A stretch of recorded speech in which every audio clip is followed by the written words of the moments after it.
703 leads, 73 connections, and 23 appointments in 81 days. Here's how we did it. Now, this is a very, very special scenario, which is why I'm filming a YouTube video on it, because this guy's cost per lead stayed so low for so long. Volume was absolutely insane, which means it needed to have a very, very dialed back end in order for this to work like at all. So what I'm going to be covering for you guys is the agent's background, the struggles that we started off with in the early stages with them, the ad strategy, the management of volume, the back end setup, GoHighLevel, and just overall our results and takeaways from it. Absolutely crazy story. These are all very, very legit numbers, which I will show you guys. 703 leads in 81 days, 73 connections made, 23 appointments, and multiple deals from an individual who didn't even want to work with us in the beginning and was fighting for a refund, which is insane, but let's get into the backstory. So first things first, I'll introduce the agent, a little bit about their background, where they're at, the city, location, how long they've been a realtor for, without fully giving away their name and stuff like that, just because who knows if they actually want to be contacted. But this individual, for reference for you guys to kind of understand where they're at, solo agent for around 2 years, operating in a decently competitive market with a decent price point in the St. Catharines and Hamilton, Ontario area. I think the average price point there is like 700,000, population in Hamilton being like 600,000, St. Catharines a little bit lower. I don't know exactly what it would be, but this individual was very, very nervous to commit in the beginning stages. He was excited in the original sales call, but then the payment processed and we started doing the onboarding process, and he sent us over an email saying like, hey, I can't do this anymore. I'm gonna have to do a refund. We're gonna figure something out. Then our COO, Parker, took control of the situation, jumped on a call with him, explained to him, what we can do and what the different options are. Obviously, unfortunately, refund's not gonna be possible, but we can try and sort something out to cover the cost of us already basically setting everything up, paying for subscriptions, team's time and whatnot. So after having a good conversation with him, we got him re-excited to kind of jump back into things. He was experiencing a lot of, behind the scenes personal issues, but overall we're like, hey, we can make this work. So if you're genuinely going to put in the effort and you need to make this work, then we got you. Just,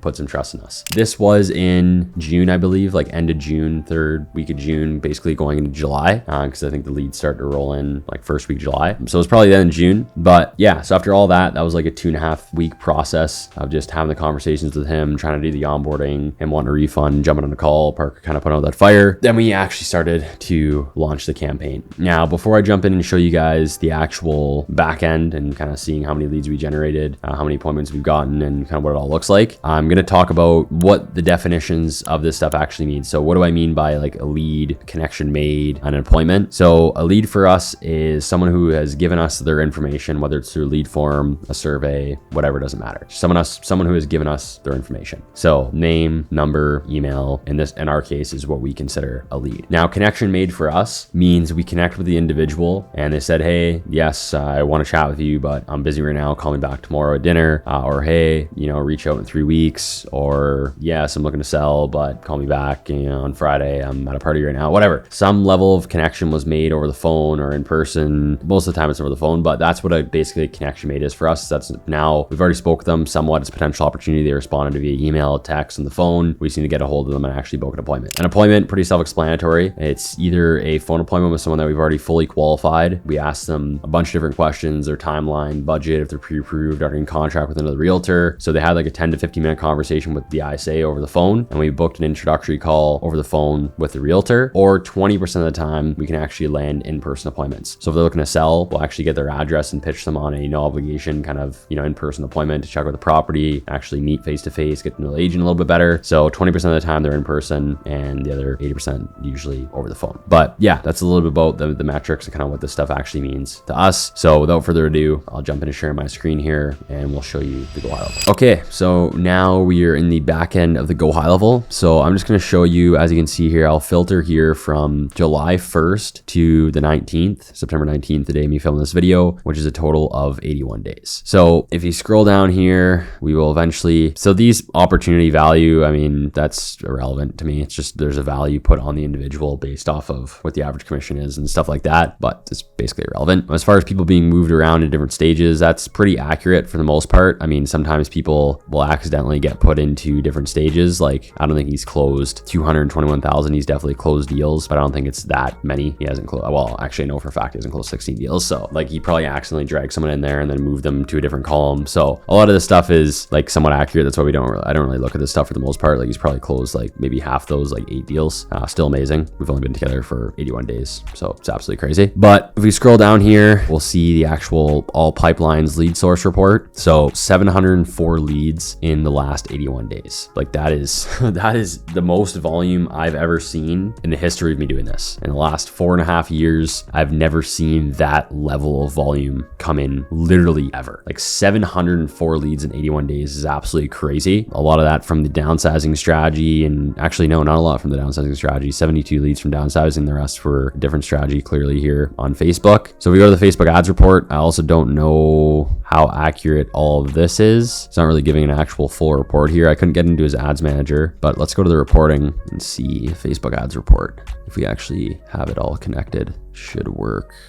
Okay. Oh, we do. Nice. That's pretty sick. I never actually used this reporting feature on GoHighLevel. Seems like it's pretty nice though. So let's filter for those 81 days and see if it says like 703 leads. That's how we know it's actually accurate. It doesn't really say the amount of leads. Oh yeah. No, this is pretty accurate. We're probably just missing a campaign here though. Oh yeah. I mean, basically it's pretty accurate. 627. So this would be 628. Maybe some leads came in from a different strategy, like if we ran YouTube for a bit or something. But yeah, so basically these are the metrics for getting what it says here, 600 from strictly Facebook and Instagram, probably 628 leads. And we probably ran some other campaigns like YouTube, Google, and tested some stuff out in there. So strictly Instagram and Facebook in 81 days, 628 leads, still absolutely fucking insane. 190,000 impressions, 16,141 clicks. Just imagine the level of retargeting you can do with people that have viewed the profile and came to the landing page through plays, which means they watched like 15 seconds plus of a video, any video ads that we ran. Like that audience size right there is probably anywhere from, I don't know, for him, 25 to 35,000, and just spending like $50 a day on just a retargeting campaign with like 5 different ads that just people just keep consistently seeing all the time. It's like testimonials or something like that. That could be absolutely insane. 676 conversions, a total of $2,034 spent. That's just crazy. Like $2,000, basically we'll say $2,000 to get 638 opportunities, just in general. Even just that is crazy, but $2,000 to get 628 leads, 23 appointments, and to date right now, 73 connections made. An average cost per conversion of $3, maintained over 81 days. And guys, just so you know, any realtors watching this, any